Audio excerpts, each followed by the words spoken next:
Hi guys, welcome back to my channel. In this video, I'll be talking about some of the negatives of Tata Nexon. This is the manual petrol version.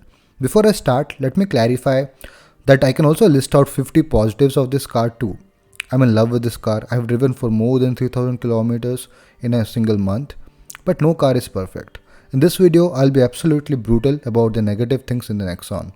I hope this video will help highlight the issues so that the Tata can fix them in future. Also, potential buyers should see the issues so that it will help them decide. The issues are kind of sorted based on the severity of the issue, not very strictly though. Let's start then.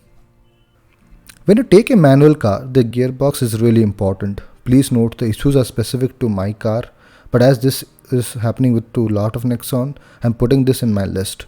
The first issue is that the gearbox is a bit hard, especially when you try to put it in the first or second gear. Please use headphones to hear the sound of the friction.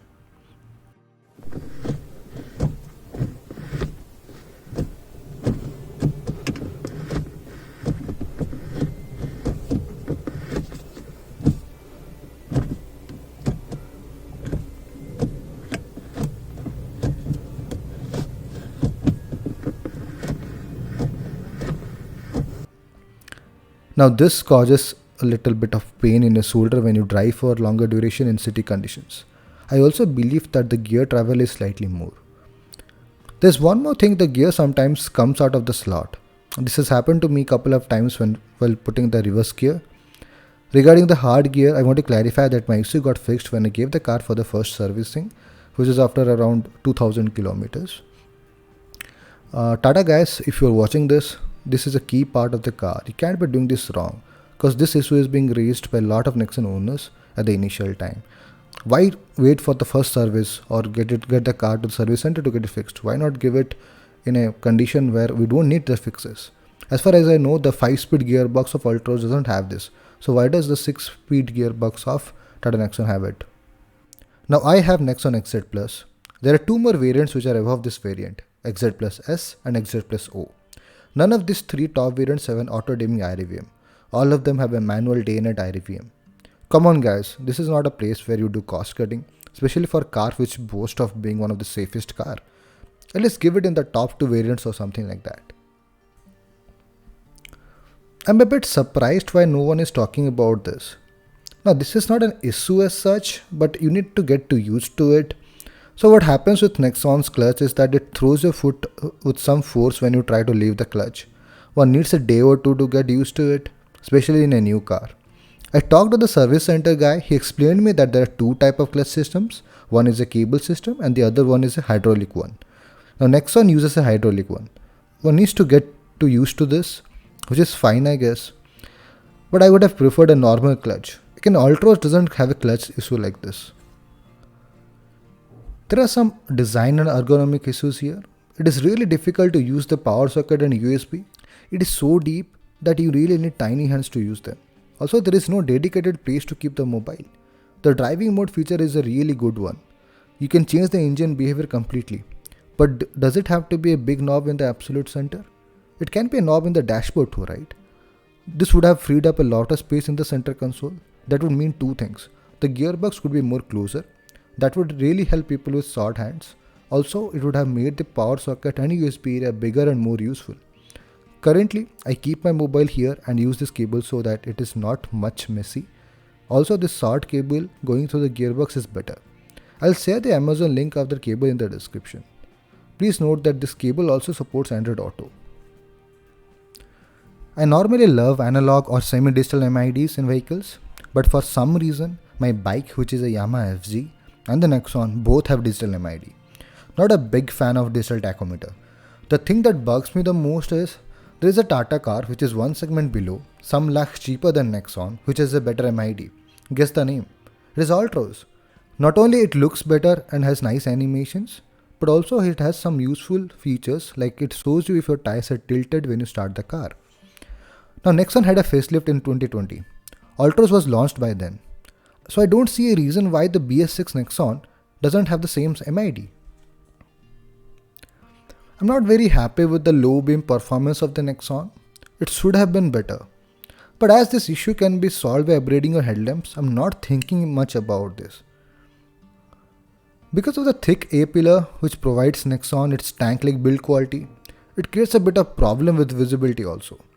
One needs to get used to this. Move your head left and right to see the corners. Now again, one of my friend has a EcoSport. He also had some similar issues initially when he bought a new EcoSport this year. So I guess this is a good compromise to have in well-built cars. Also the rear window is a bit small.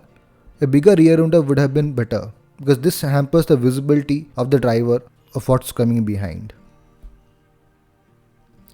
The Harman infotainment system is really good when it comes to sound. No worries there. But when it comes to the touchscreen, it is a bit laggy. This problem is highlighted by a lot of people, but to me, it is not a big issue at all. I'm not playing games or doing multitasking in that. I have my iPad for that.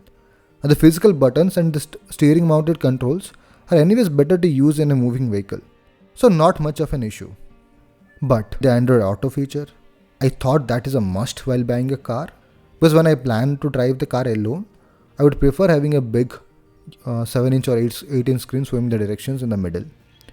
But that tech is really buggy and laggy. So a lot of times there's a lot of delay in the tracking while going on the road. So I've ended up not using it at all. I'm not sure if this is specific to Nexon or it is an issue with Android Auto, because I've heard people complaining about their Android Auto in Venue and other cars as well. Now Nexon has one of the best interiors in the market. It's very spacious and has a lot of features as well. But I found some couple of issues there. The sunglass holder is not ideal. I can hold only small glasses and the interior light is only there in the front. So ideally there should be another light for the rear side, or the light should have been in the middle. Now this is a unique problem with the top variants of Nexon. If you buy the base variant or the mid variant, you get steel wheels with the following tire profile: 195, 60, R16. But if you get a top variant, you get alloy wheels and also has a different tire profile, which is 215, 60, R16. But the spare wheel is also a steel one. According to my understanding, the housing of the alloy wheels and the steel wheel is different. They have different width. So the spare wheel is of the profile 125, 60, R16. Now this is not ideal. A spare wheel with the same profile would have been the ideal thing to do. But I understand that the company has to give alloy wheels for that. Now there is a cost cutting there. Now if this is important to you, you can buy an extra alloy wheel set altogether from the dealership itself. So I think it's not that big an issue. Now apart from all these 10 issues, there's something else. This is not technical issue because that thing is provided by Nexon. But I think it should have been provided in XZ or XZ Plus variant at least. And that is cruise control. Now cruise control is something which is needed when you go on longer drives. And for a car where you are buying almost XZ Plus, which is on road around 11 lakhs in maximum states, it doesn't get a cruise control. Whereas Ultros gets the same cruise control in the mid variant XT itself, which is much cheaper than the XZ Plus variant of this car. Now I'm done with these issues. I again want to reiterate that I love the car.